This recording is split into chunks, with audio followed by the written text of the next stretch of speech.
易欢姑娘。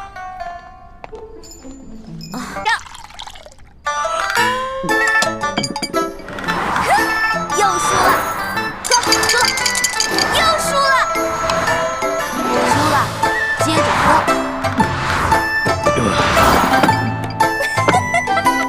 皇上，你又输了，喝吧，喝。怎么老是朕输啊？本姑娘从小玩骰子就赢遍全明珠谷无对手，你这个第一次玩骰子的笨皇帝不输才怪呢。哎呀，皇上，您啊真是海量，而且您酒品好啊，每次赌完了以后吧，您都不赖酒，都喝，是不是？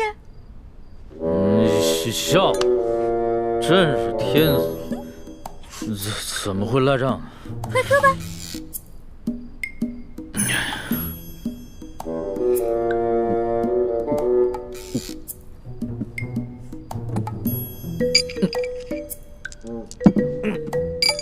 皇上，咱们再来一局呗。不行了，皇上，不行了，真不行了。哎，去哪儿啊？这酒还没喝呢，皇上。哎，皇上，皇上。哎呀，让我看看皇帝长什么样。哎，让我看一眼。易欢姑娘。李公公，皇上已经安寝了，易欢姑娘，请回吧。可是我还想再待一会儿。皇上已经安寝了，易欢姑娘还是回去吧。可我还没看见皇上长什么样呢。哎，这就扛走了就。哎呀，再让我看一眼呗。哎呀，可是我还没看见皇上长什么样呢。哎呀，你怎么小气呢？小气小气。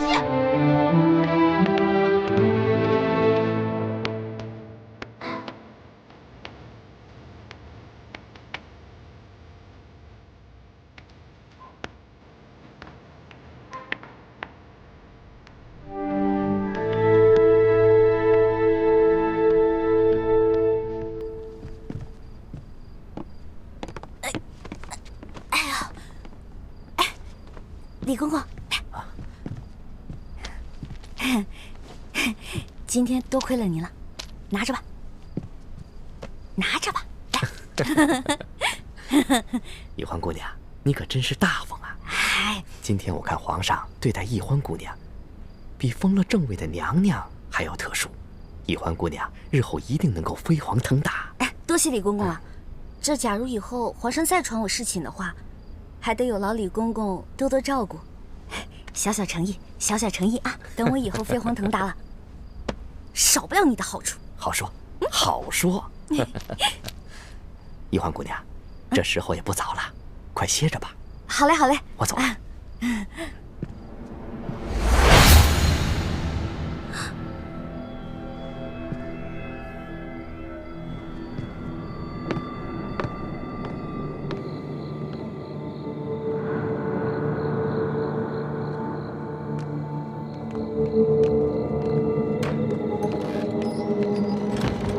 公公，这儿有没有方便的地方？咱家带你去吧。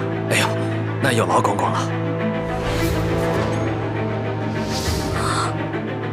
原来这个李公公就是鳌拜埋伏在皇上身边的内线，那他肯定早就得到了鳌拜的指示，所以才会不动声色的关照。别怕，是。你怎么穿成这样？朱哥哥，你怎么来了？那康熙有没有碰你？我刚才去见了倾城才知道，原来这宫中给皇帝侍寝，居然要脱光，再由太监用红绸裹着送到龙床上。你没事吧？哎呀，我没，哎呦，我当然没事了。真的没事？听倾城说，侍寝的时候连一根丝线都带不进去，我给你的蒙汗巾肯定也带不进去吧？那你怎么应付的？我就不信，那康熙看到你这个样子，他会不动心吗？他刚开始是有点动心，对我有点动手动脚的。不过我后来跟他提龙三了，我说我们这是假戏，不能真做。后来他就没怎么样了。真的？真的。朱哥哥，你要是再怀疑我的话，那我可生气了。对不起，欢梅，是我错了，我相信你就是了。这次是我太大意了。如果那康熙再找你侍妾，我得赶紧想一个法子，确保万无一失。哎呀，朱哥哥，你先别着急嘛，我有重要的事情要告诉你。我才发现，原来这个李公公就是跟鳌拜勾结的内奸，怪不得李公公今天这么照顾我呢，肯定是鳌拜提前跟他打过招呼了。原来李公公就是鳌拜埋在康熙身边的棋子，此事万万不能让康熙知道。为什么呀？如果我们跟龙三说了，让他汇报给康熙，不光龙三能立功，还能得到好多奖赏。我们可以拿着这些钱去买好多东西，分给谷底的兄弟姐妹啊。欢妹，你又犯傻了。我们这次来紫禁城，可不是来敛财的，我们的目的是要挑起康熙跟鳌拜的内斗。你想啊，如果我们帮康熙除掉了鳌拜埋在他身边的一条蛇，这对于我们来说能有什么好处？对，你说的对，那我明白了。哎，叶哥哥跟樊姐姐怎么样了？刚刚得到他们的消息，他们已经跟踪到了吴应奇的车队，正在想办法下手。我们在宫里的计划还挺顺利的，希望叶哥哥跟樊姐姐能顺利的找到1号金钥匙，这样我们就可以早日平安的团聚了。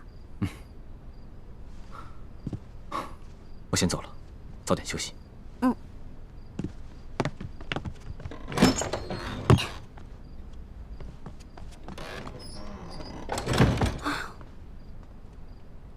折腾了一晚上，也没看到那个小皇帝长什么样。他长什么样呢？你觉得如何？皇上啊！嗨，我管他长什么样呢，反正不过就是一个风流流氓鬼。呸！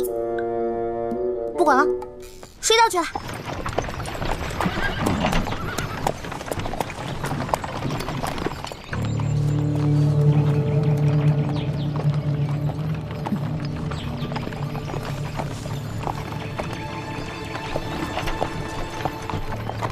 这次押送有利地的遗物进京，吴应奇并没有派兵大张旗鼓押运，而是让手下的兵士全部都假扮成镖师，押镖进京。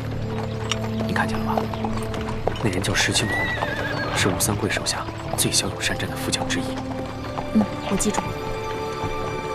不过我们跟踪车队这几天，吴应奇一直躲在车上不肯露面，这里面会不会有什么蹊跷啊？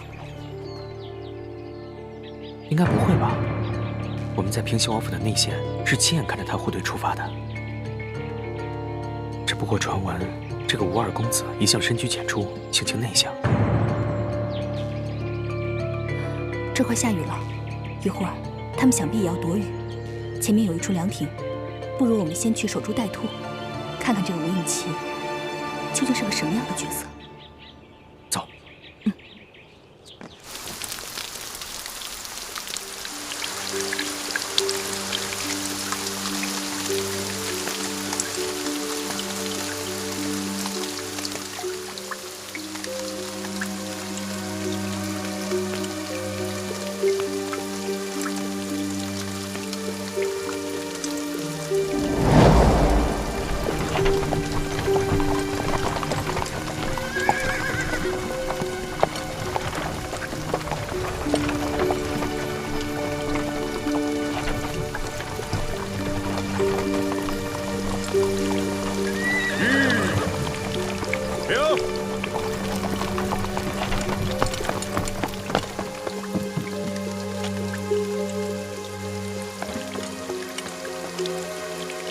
二公子，前面有座亭子，咱们到前面避避雨，休息休息。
吴三桂这个大汉奸的儿子，居然长得一表人才。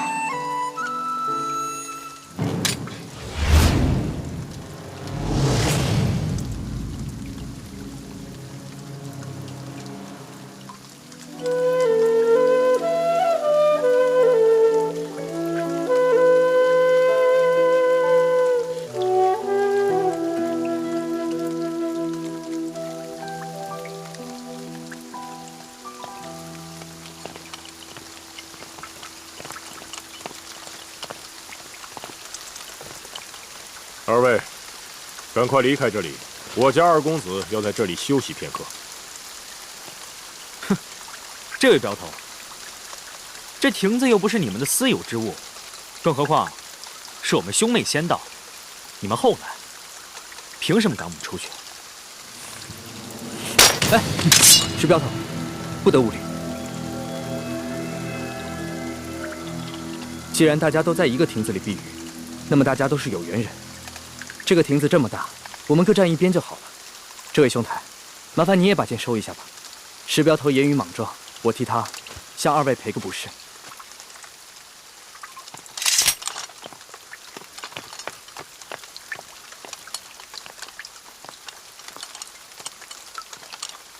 二公子，请。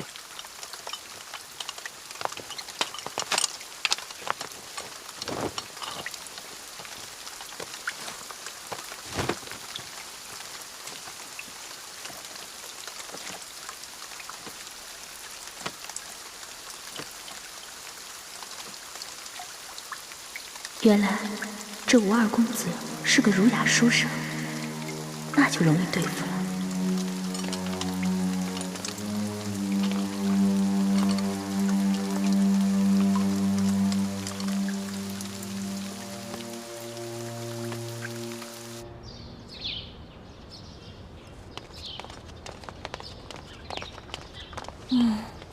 这个龙小弟怎么回事？还不来？气死我了！老大，哎，放手，放手，放手！待会儿被人看见了，咱俩都有麻烦。我问你，为什么让我等那么久啊？哎呀，你还说呢？要不是昨天晚上你把皇上灌多了，啊，今天我值班，他没醒的话，我能擅离职守吗？哎呀，那个小皇帝啊，真不行，非要跟我喝酒玩骰子，我几下直接倒了。知道我是谁吗？我可是赌遍全乡无敌手啊！他能玩得过我吗？直接被我撂倒。小弟明白了，这个老大不仅武功比小弟高明，这别的本事也比小弟高明。那是，不然怎么做你老大呀？来啊，来，啊，过来，说句话。臭死了！怎么浑身酒味儿啊？没有吧？我有酒味吗？我早上漱口了呀。昨天晚上偷着喝酒啦？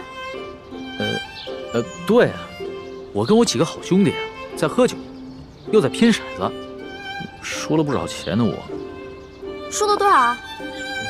反正啊，这大半年的俸禄是没了。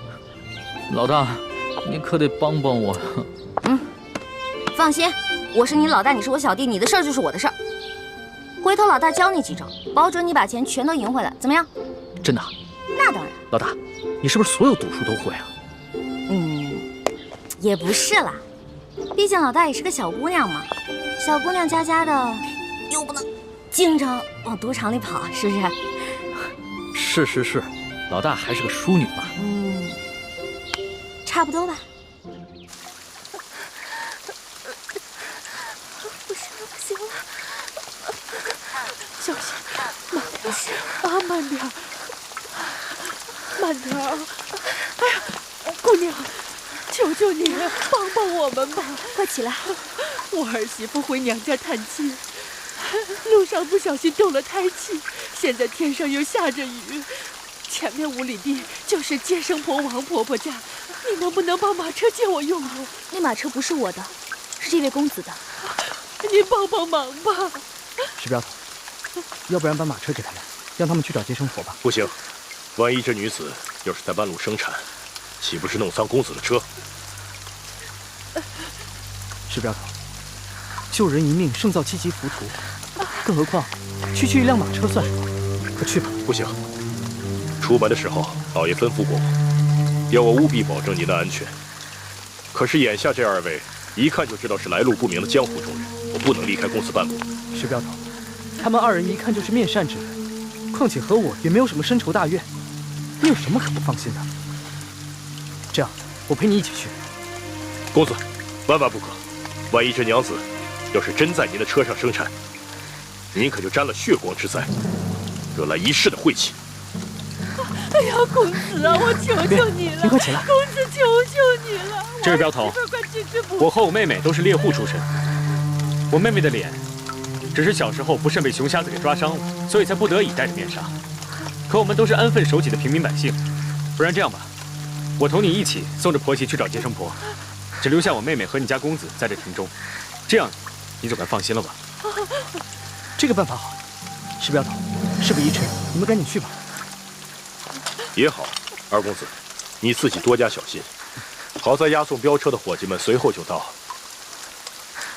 要是真出什么意外，记得及时发送求援信号。好了，赶紧去吧。哎呀，多谢公子，多谢公子的大大德。来，快起来。我老太婆无以为报，只有以后多为你烧香祈福了。来，这个您拿着，路上有。谢谢。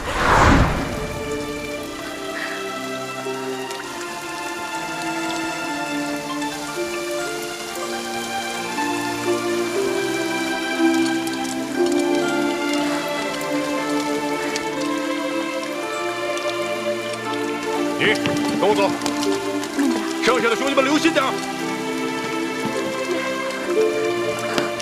慢点啊！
多谢公子。姑娘，我看这雨一时半会儿也不会停，伞你还是自己留着吧。那就多谢公子了。姑娘，谢。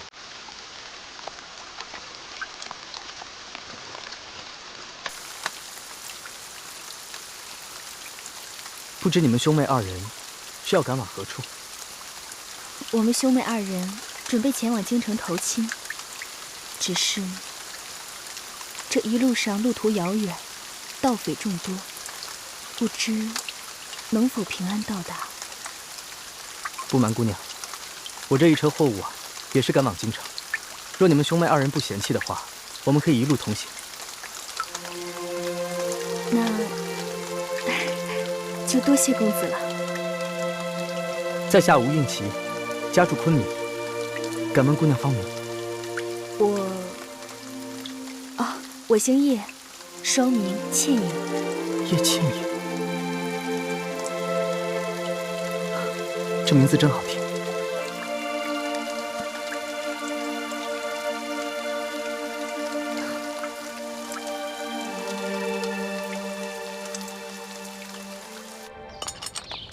老大，跟你说一件事儿。接下来呢，皇上为了掩鳌拜耳目，会接着找你侍寝。昨天晚上，皇上是不是对你还算客气啊？别提了，那个小皇帝简直就是个风流色鬼，刚开始还想对我动手动脚的。老大，那你没被吓哭啊？哼，怎么可能啊！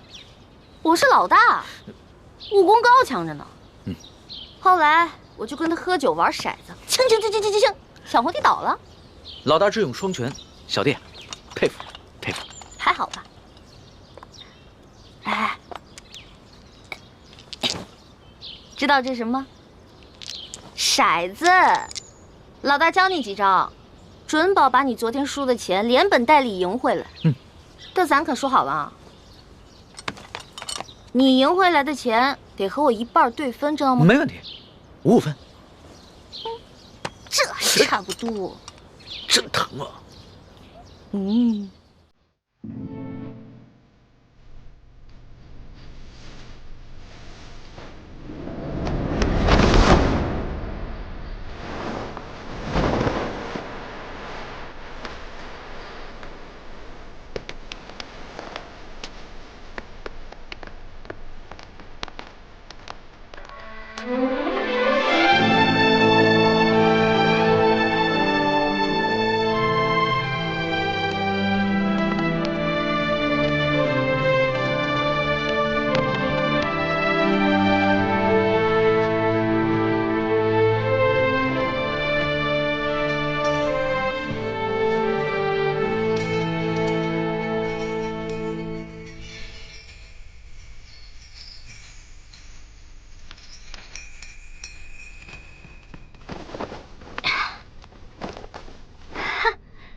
这下万无一失了。什么万无一失啊？皇上。没什么。皇上，您要是想安寝的话，我就下去，您躺在这龙床上，然后1个时辰以后，让李公公把我抬回储秀宫就行了。朕还不到2更天呢，朕还不想睡觉。说吧，今晚想吃一些什么？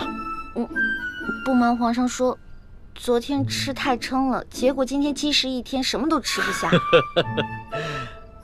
你要不要朕选个太医给你瞧瞧啊？不用了，宣太医又得吃药，我这从小到大吃药，我都害怕了。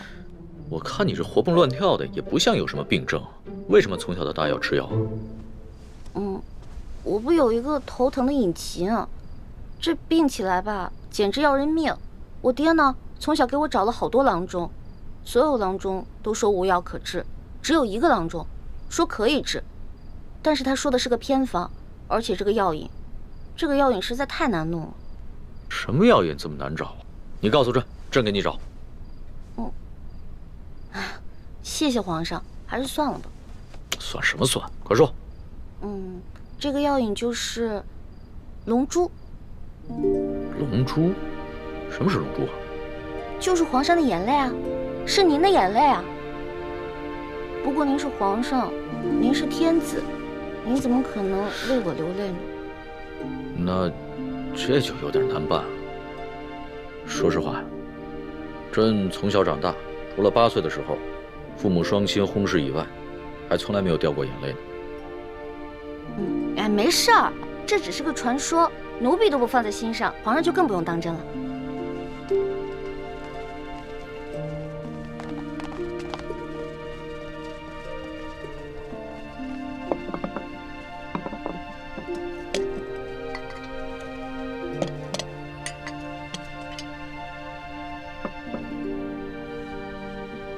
您这是干嘛呀？昨天晚上朕输得一塌糊涂，所以啊，朕今天想挽回个面子，你敢不敢再跟朕赌一把酒啊？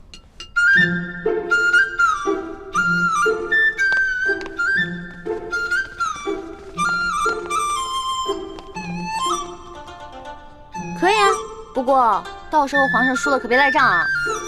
你放心吧，朕虽然有色心啊，但是更有毒。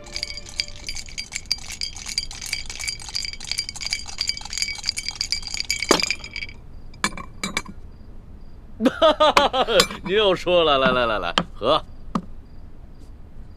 干嘛？朕都愿赌服输了，你还想来仗啊？有鬼！什么鬼？这好奇怪啊！皇上，你今天掷骰子的手法怎么变得高明起来了？昨天掷骰子10把当中，你最多只能赢3把，可是今天却跟我不相上下了。朕今儿个下午找了几个会玩骰子的侍卫学了一下，朕是天子，天资聪颖，学什么东西一学就会。可是你这掷骰子的手法，我怎么看着这么眼熟呢？是不是龙三啊？果真是他，他居然把我传授给他的独家秘籍传授给皇上了。哎，你不要管龙三了。你虽然是龙三的老大，但朕可是龙三的主子。朕要是问他什么，他就必须得据实回答。这让他做什么，他也得如实做。皇上，龙三可是个老实人，您可千万别欺负他。你这么关心他？我在我们这一辈当中是年龄最小的，所以呢，好不容易当个老大，而且他这个小弟还特别的崇拜我，我当然得维护他、保护他了。行，朕知道了。看在你的面子上，朕就不欺负他了。不过，你拿什么来感谢朕呢？皇上，您现在特别像我认识的一个姓周的乡绅老头。这姓周的乡绅老头长得跟朕很像吗？长得不像，做事风格像啊。这个乡绅老头之所以能发家呀，就是因为算盘打得精明，瞅准时机吃拿卡要。李欢呐，李欢，你又拐着弯的骂朕。臣女不敢，是皇上昨天说的呀，不会因为一句话就变成砍人头的狂魔，所以臣女才开了个玩笑嘛。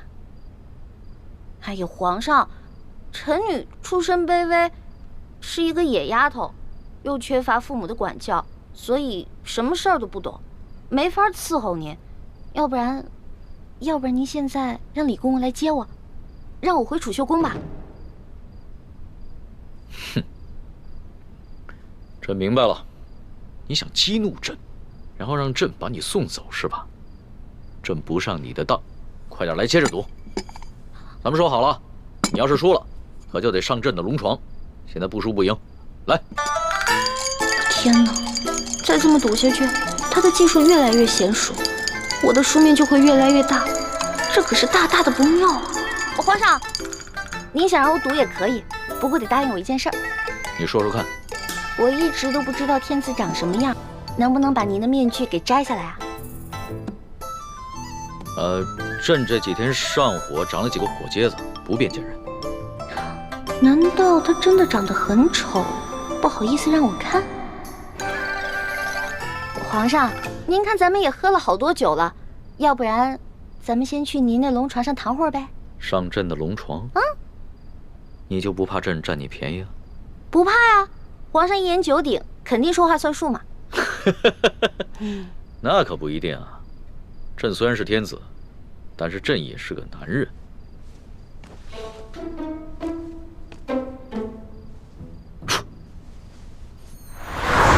哎，你不是很怕黑吗？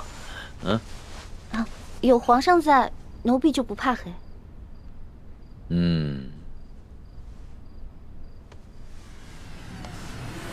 不对，有鬼。哪儿来的鬼啊？你不是一向很害怕朕的亲近吗？啊，朕知道了，你一定是想出了什么新招来对付朕，对吧？哪有啊，皇上，我怎么闻到这屋里有一股香味儿啊？香味儿？朕的龙床上哪有什么香味儿啊？倒是你身上有一股淡淡的清香。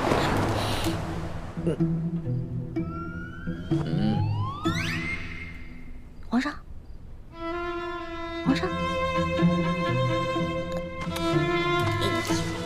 咸猪手，不对，咸龙爪。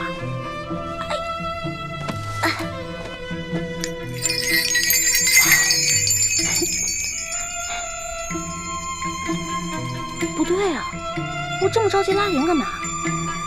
先看一看这小皇帝长什么样，一直戴着面具，得多丑啊！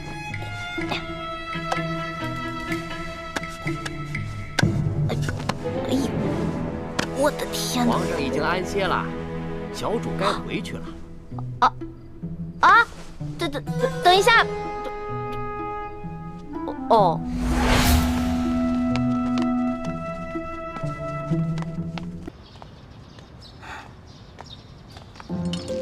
老大，你又迟到啊！昨晚战绩如何？幸不辱使命。我呀，把前晚输的连本带利都讨回来了。你的一半。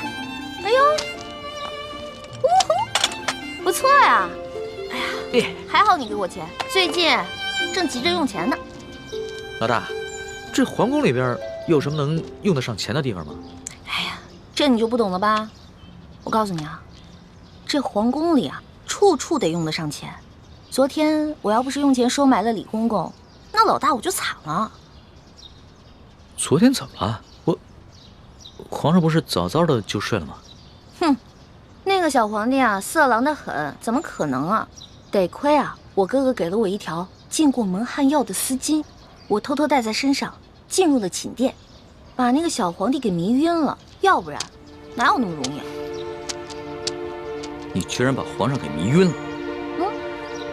这件事情要是让皇上知道了，你哥哥还有李公公那2个净室房的太监都是死罪。嘘，这件事除了我还有我哥哥，就你知道，别人都不知道，不许跟别人说。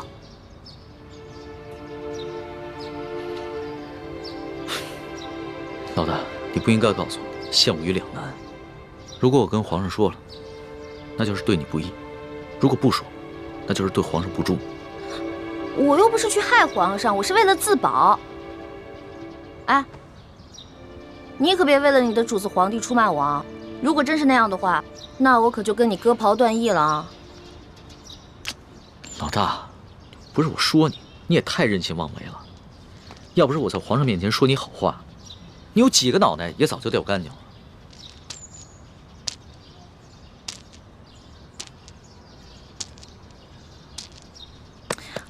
好了，那我不也是一样吗？如果我不是为了你，我怎么可能听鳌拜的话要入宫呢？虽然我武功不高，但是我轻功可以，我可以逃跑吧？我不都还是为了你吗？行，就冲着老大对我这份情谊啊，我说什么也要在紫禁城里面保护你的安全。但是咱俩可说好了，你可不能做什么太过分的事情，尤其是不能伤害皇上，要不然的话，连我都保不住你，明白吗？放心吧，其实我这个人吧，挺怕死的。再说了，我怎么可能连累我的龙小弟呢？还是老大够意思。这脑袋长得真像鸡蛋。老大，这2个晚上和皇上相处下来，你觉得他怎么样？这小皇帝嘛，有点风流，有点色，但人还是不错的，对我吧也挺宽容的。最主要的是，他酒品跟毒品不错。我跟你说啊，看一个人，如果他的酒品跟毒品都好的话，基本上这个人也不会差到哪儿去。还从来没有人这么评价过皇上。要是皇上听到了，肯定会觉得很有趣儿。啊，我跟你说的可都是私房话，你可千万不能告诉别人。我知道，我们俩之间的小秘密。耶！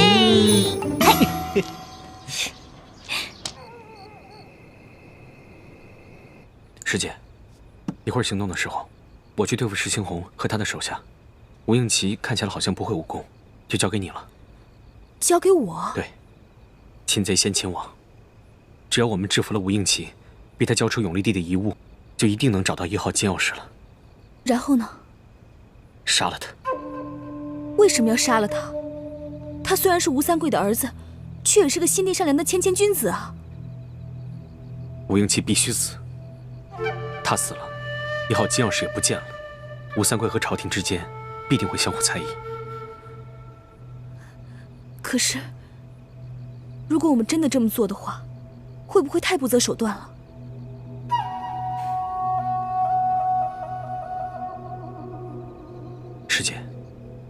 不要忘了我们的大业。要做大事，就不能有妇人之仁。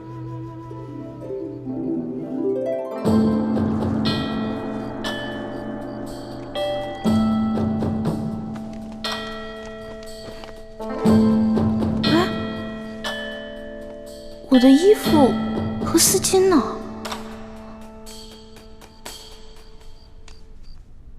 宜欢姑娘，时候不早了，该去皇上的寝宫了。哎，等一下，李公公，我放在这儿的衣服跟丝巾呢？宜欢姑娘，反正也用不着了，我就让宫女们都拿去清洗了。别呀，我还得用那条丝巾呢，李公公，你懂的。宜欢姑娘，你在说什么？咱家听不懂啊。不过你在进宫之前，你爹爹应该教导过你啊。进到宫之后呢，要少说话，守规矩，你应该明白。李公公，您不会是把我那条丝巾故意拿走的吧？侍寝的时候啊，什么都不能带，这是宫中的规矩，所有人呐都要遵守。完了完了，这下完了。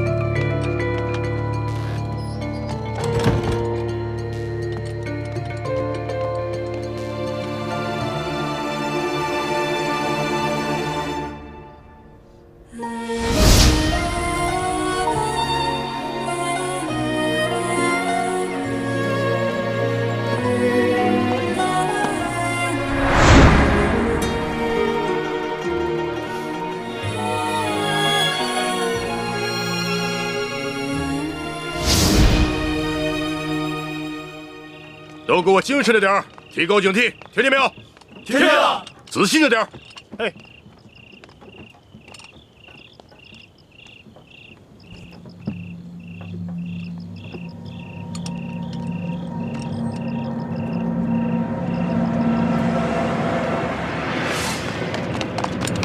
是不是？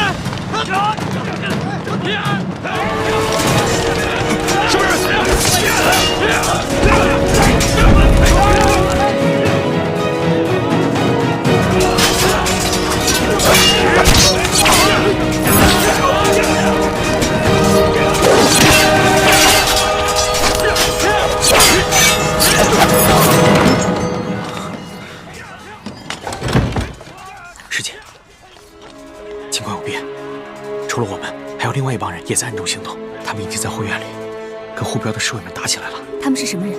不清楚，不过他们和我们的目的不同。他们好像只是要劫镖。吴英奇的车队里，除了永历帝的遗物，还有很多送给京城权贵的礼物和云南特产，都是很值钱的东西。他们就应该是普通的江湖劫匪。如果他们只是劫财，那咱们可以不管。可就怕他们不分青红皂白的把永历帝的遗物也劫走了。是啊，眼下的情况，只能我们先出手帮他们推敌。好，你先去那边，我在这边想办法弄醒吴应奇，让他说出永历帝的遗物在哪个车上。好。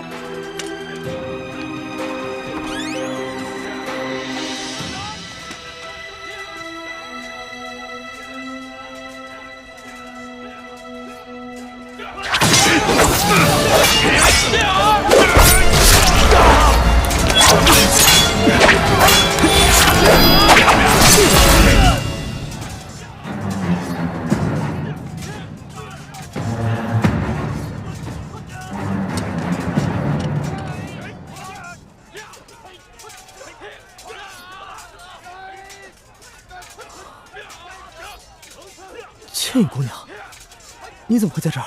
吴公子，有一帮盗贼正在劫镖，我哥哥已经去协助拾镖头了。我看你在屋里什么动静都没有，担心你有什么意外，所以就赶过来看一下。劫匪人多势众，怕是不能保全所有的财物。不知你那几车货里有什么是需要我们重点保护的？有一车货，万万不能有所闪失。的头好痛。吴公子，那帮劫匪不仅劫财，还要放火烧了这客栈，我先扶你逃出去吧。好，来。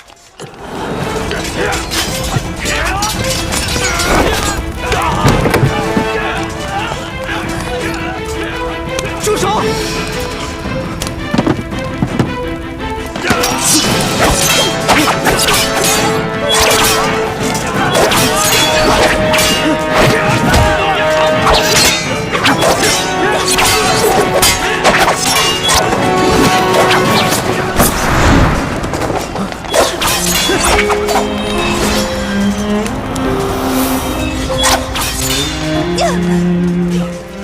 住手！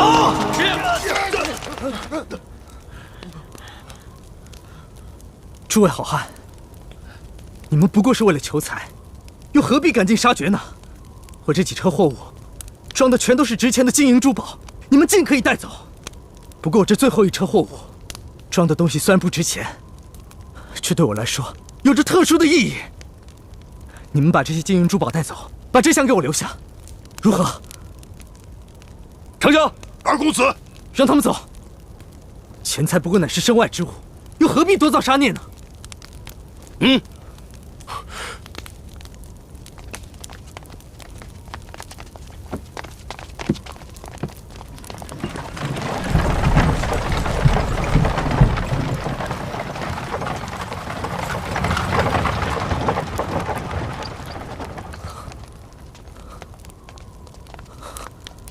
你没事吧？我没事。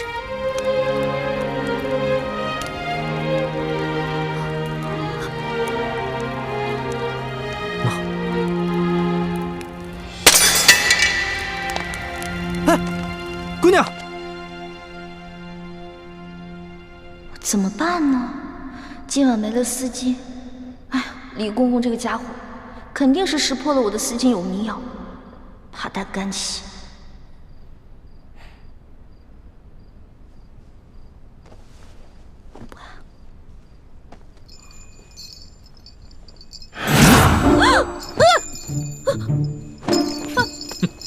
皇上，你别过来！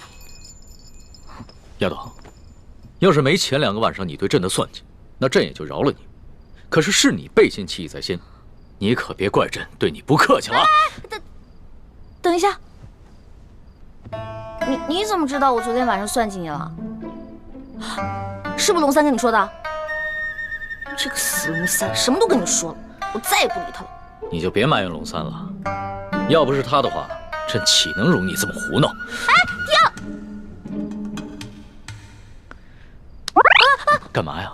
你还想跟朕比试武功啊？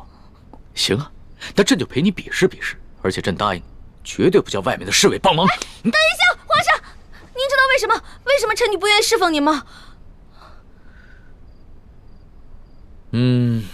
你跟朕说，易得无价宝，难得有情郎，难道你有心上人了？没错，我已经有心上人了，而且这个人皇上也认识，他是龙三。龙三？他不是你小弟吗？话虽然这么说啊，但是男女有别嘛，我怎么可能心里真的把他当我兄弟呢？而且我从一开始就喜欢上他了。皇上，如果您要硬抢的话，那我只好为了龙三守节一死了。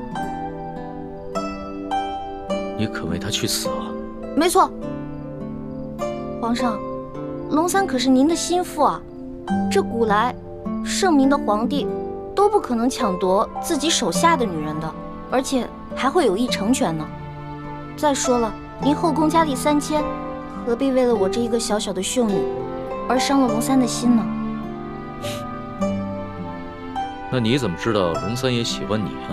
我虽然不知道他心里到底喜不喜欢我，但是我敢肯定的是，我在他心里一定占了很重要的位置。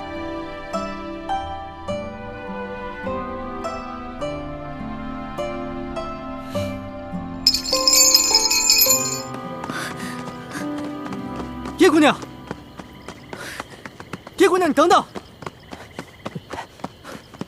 吴公子，你别追了，这3更半夜，荒山野岭的，实在是不安全。我不怕，我担心你，姑娘。你本是行侠仗义的江湖儿女，武功高强，勇敢善良，可是内心却不该如此的脆弱。况且一个人的容颜再美，也会逐渐老去。我们应求心之快慰，而不是因为皮相上的一点小瑕疵，就郁郁寡欢。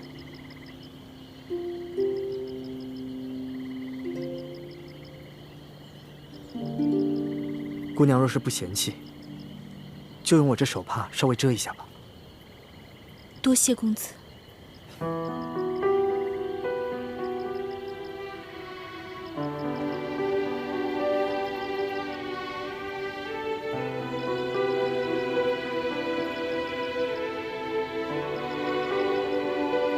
姑娘，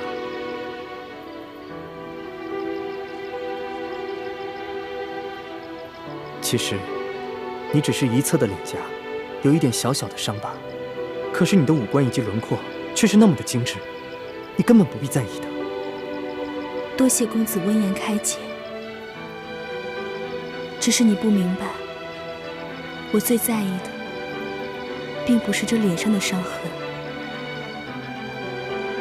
而是……我明白了，其实你真正的伤痕源自你的心里。姑娘，你如果相信我的话，不妨对我直言相告，我愿与你一同分担。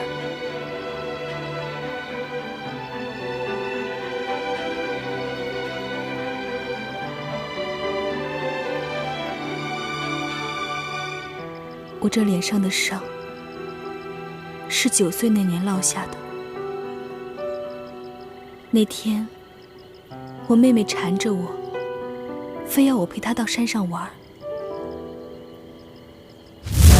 快跑！快跑！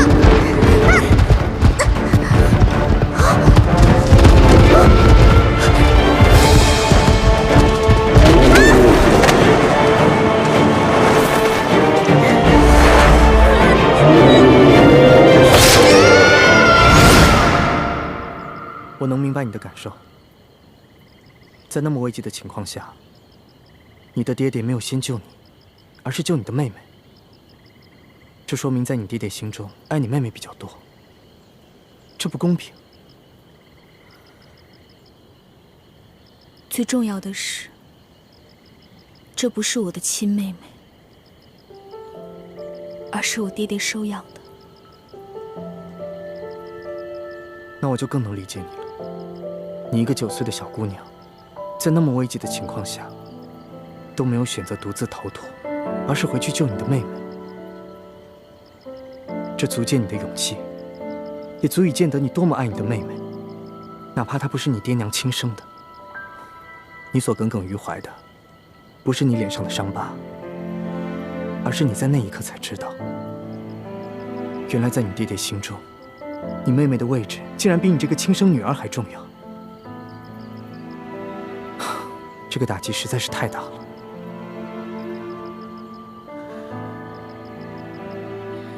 谢谢吴公子这么理解我，让我说出了藏在心中这么多年的心事。其实我平时就不敢想，一想我就会恨自己。你居然会嫉妒你妹妹，你不是应该为妹妹的平安而感到高兴吗？你为什么要如此的心胸狭隘？这不是心胸狭隘，而是人之常情。我相信除了圣人，每一个人处在你的位置，都会感到难过，感到悲伤。我也一样。谢谢公子理解。听你这么一说，我心里好受多了。其实，我爹爹是一代名医，他有个秘方，能配出冰肌血肤膏，治好我脸上的疤痕。只可惜，那些药材太过于珍贵难得，所以才一直没有配出来。都需要哪些药材？你能不能告诉我？说不定我可以帮到你。公子能找到那些珍稀的药材？实不相瞒，我乃是平西王府的二公子。哎，我们平西王府的药库啊，比之皇宫里的药库也相差无几。原来公子是平西王府的小王爷啊！公子身份显贵，我只是跟着兄长浪迹江湖的贱民，和公子地位悬殊，还妄想和您做朋友，实在是高攀了。你这是什么话呀？你难道忘了，我们昨日在雨中一起营救产妇，而今晚又一起抵御劫匪，共历生死，这是何等的情谊啊！你如果再提什么身份贵贱，那岂不是俗气了吗？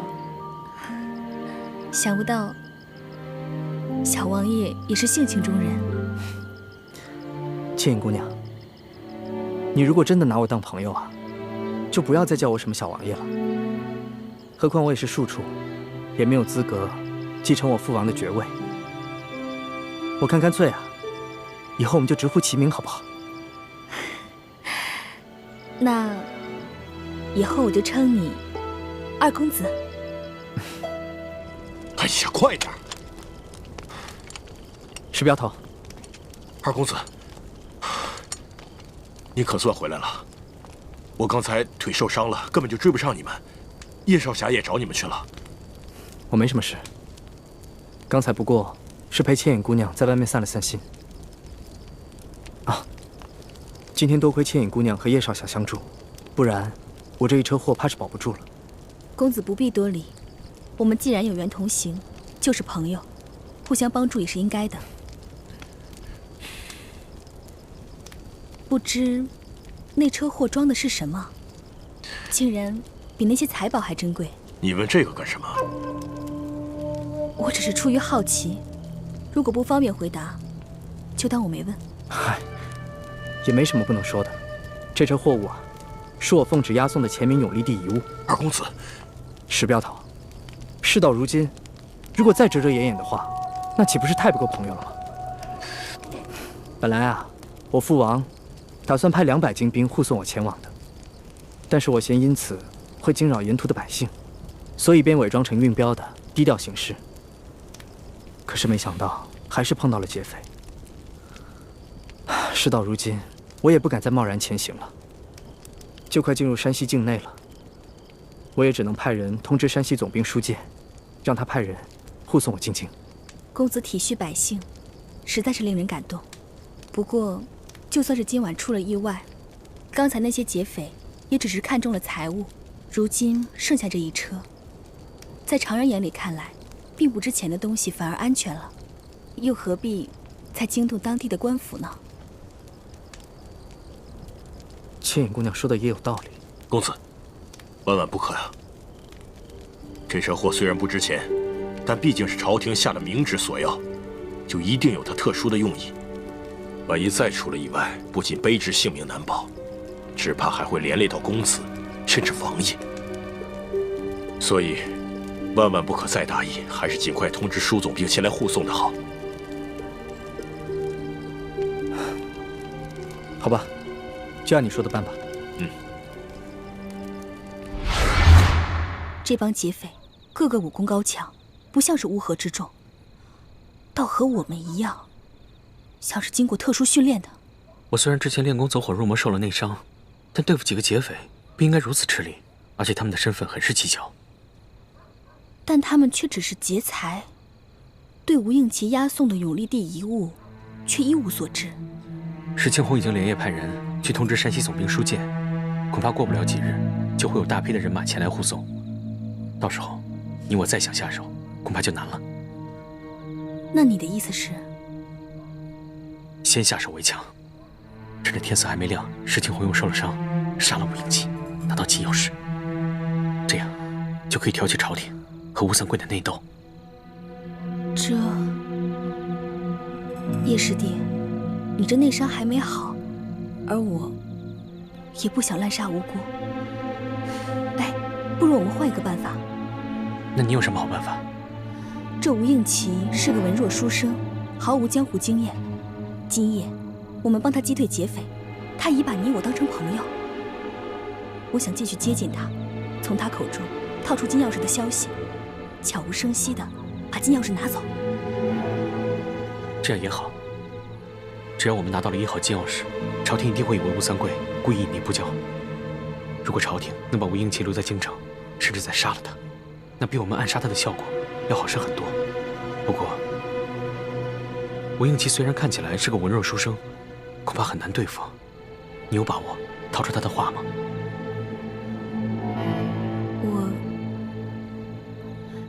我试试。刚才我看你逃走，吴应奇居然不顾一切、奋不顾身地追了出去。看来他很在意你啊。哎呀，叶师弟，你别乱猜。以他的身份，怎么会在意像我这样的女子啊？师姐，我知道你平时有些自卑，所以沉默寡言，也不愿意跟我们这些师兄弟亲近。其实你脸上只是有一点小伤，其他都无可挑剔。在我们大家心中，你也是一个非常完美的姑娘。我看得出来，吴应奇对你很有好感。你何不就此机会，兵不血刃地拿到金钥匙呢？老大，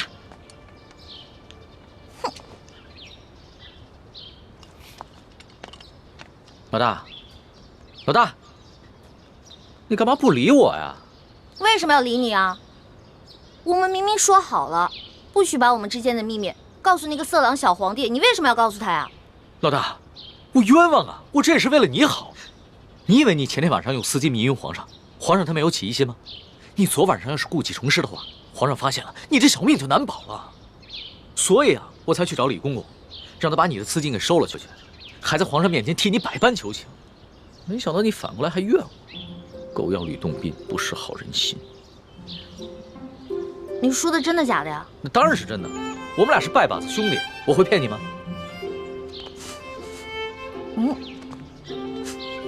昨晚又喝酒了？没有，嗨，我哪能天天不务正业的喝酒赌博呀？我是啊，昨天晚上一个人在房里边高兴，自己喝酒呢。呀，发生什么喜事了？说来听听。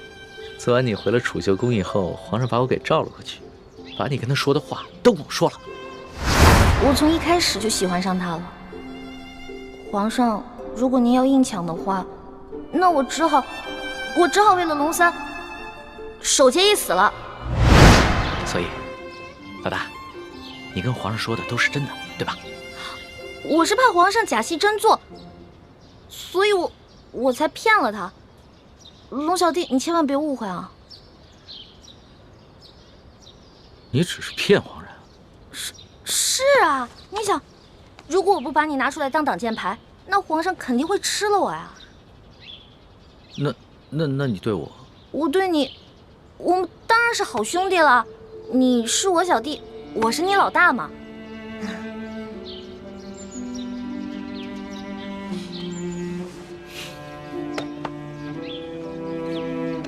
怎么了？你生气了？不是生气，也许你就是情窦未开，说了你也不懂，或者是你根本就是在装傻，所以不论我怎么说，你都会装着不懂。我们两个不是一直挺好的吗？我们俩是兄弟，这样相处不是也一直挺好的吗？那是以前，那是我还以为你是个男人的时候。可你现在呢，就是一个明艳动人、活泼可爱的女子，我怎么把你当成同性兄弟看待啊？龙小弟，我忘了告诉你了，我其实从小就许配给人家了。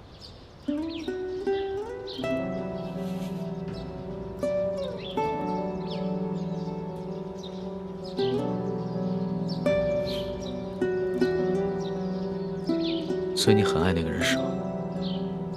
为了他，你连皇上的临幸也不要，对我更是不屑一顾。也不是啦，我们两个从小就定下来的亲事，我跟他从小青梅竹马，他呢对我特别好，我也挺喜欢他的。但是我不知道我对他的喜欢，是不是你们说的那种男女之情？我看得出来，你现在说的是真的。那是不是不论如何，不管你待他的情感怎么样，你最终都会嫁给他？我的未婚夫曾经很富有，很有权势，但是后来他们家衰落了，他一心想着要成家立业，先成家再成亲，所以我得一直等着他，我不能嫁给别人。好吧，我明白了。但是皇上信以为真了，他跟我说了，为了照顾我的感受，从今天晚上开始，不会再找你侍寝了。真的？哎呦，龙小弟太好了，多亏了有龙小弟，要不然都没有人在这宫里罩着我。所以在你心里，对我这个龙小弟的印象，至少比皇上好了很多，是吗？那当然了，咱们两个属于一见如故。这要是皇上跟我拜把子呀，我才不跟他拜呢。皇上怎么可能跟你拜把子？皇上他是一国之君，不可能跟你拜把子的，更不会有福同享，有难同当。也是，其实皇上挺可怜的。你说皇上可怜？对啊，我还是第一次听见有人这么说。他是皇上，一国之君，可是呢，没有人会把他当成真心的朋友的，也没有一个女孩会真心的喜欢他。但是你不一样啊，你虽然不是皇上，可是你身边一定会有很多真心的朋友，也会有很多女孩真心喜欢你的。也许是吧。倩倩姑娘，要不还是我和你哥哥骑马，你坐我的马车吧。哦，吴公子，还是我骑马，你坐车吧。这是什么话呀？哪有让女孩辛苦骑马，而我坐马车的道理呢？妹妹，吴公子的一番好意，你就不要推辞了。请，来，我扶你。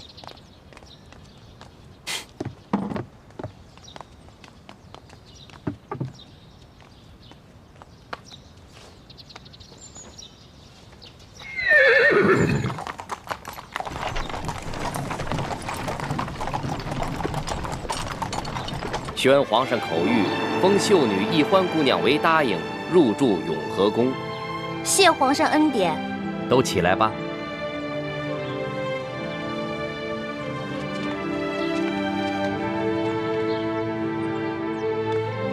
哟，易欢，你这一连侍寝3日，我们还以为皇上多宠爱你呢，没想到就封了个品阶最小的答应。答应就答应吧，反正对我来说都一样。易欢姑娘，您也不必失意。皇上自亲政以来，还从未一连3日召同一人侍寝，这足见皇上对易欢姑娘还是与众不同。虽然只是暂时封了个答应，想必是易欢姑娘有什么地方惹皇上不高兴了。皇上只是稍稍惩戒一下，只要易欢姑娘能够吸取教训，想必皇上还会有恩旨的。谁要讨好那个色狼皇帝了？我才不在乎什么品阶呢。永和宫是雪姐姐的住处，小皇帝阴差阳错的把我安排在了永和宫，比让我当皇后独居中宫都好。易欢姑娘，永和宫的住处已经收拾妥当了，随奴才前去吧。有劳李公公。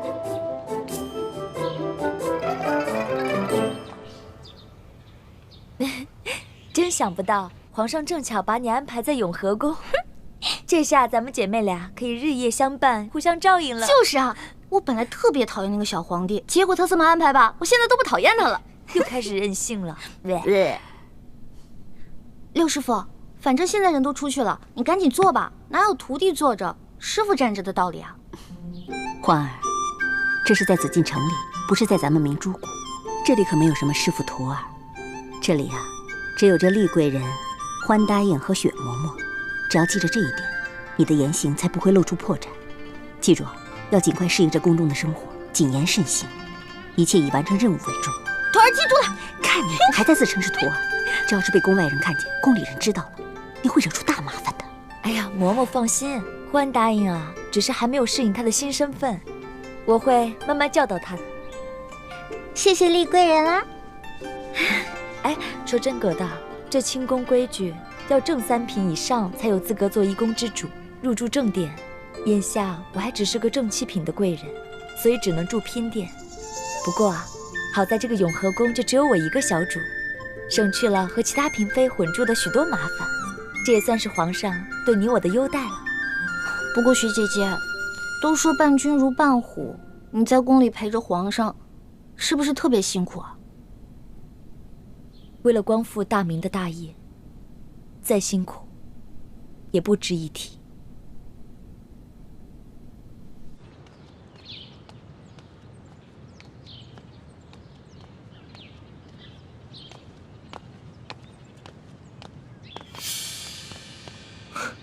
李公公，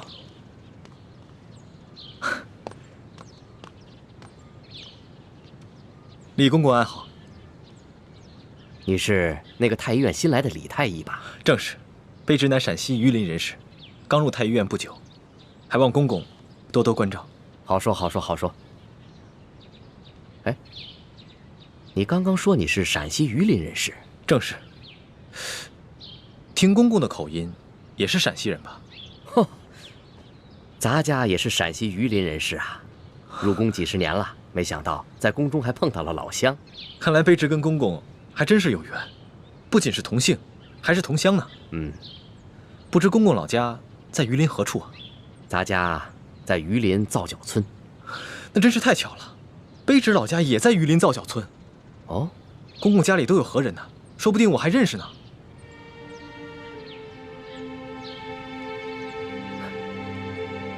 不可能，不可能，不可能，不可能！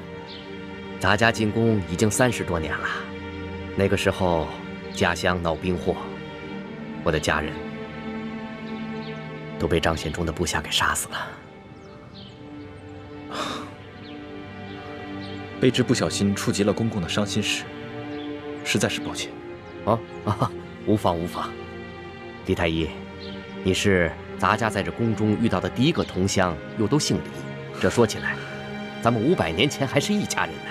你放心吧，咱家日后一定会多多照应你的。多谢公公。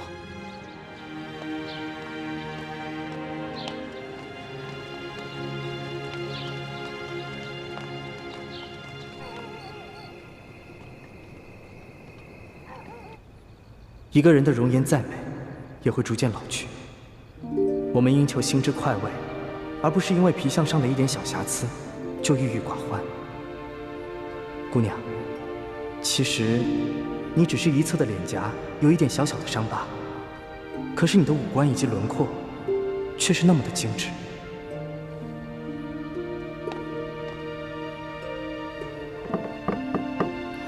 谁？是我，吴应琪。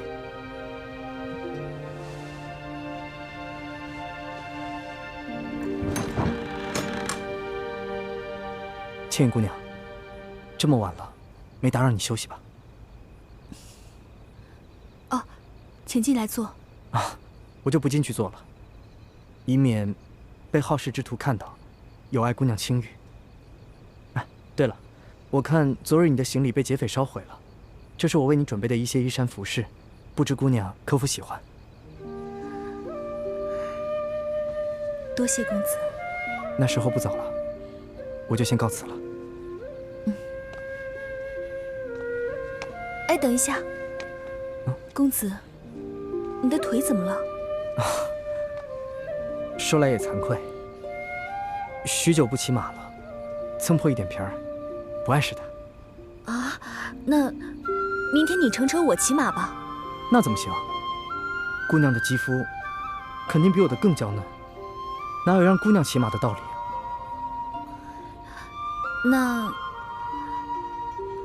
那明天我们一起乘车。公子的腿伤，等好了之后再骑马也不迟啊。这恐怕不太方便吧？有什么不方便的？公子，你不是说过吗？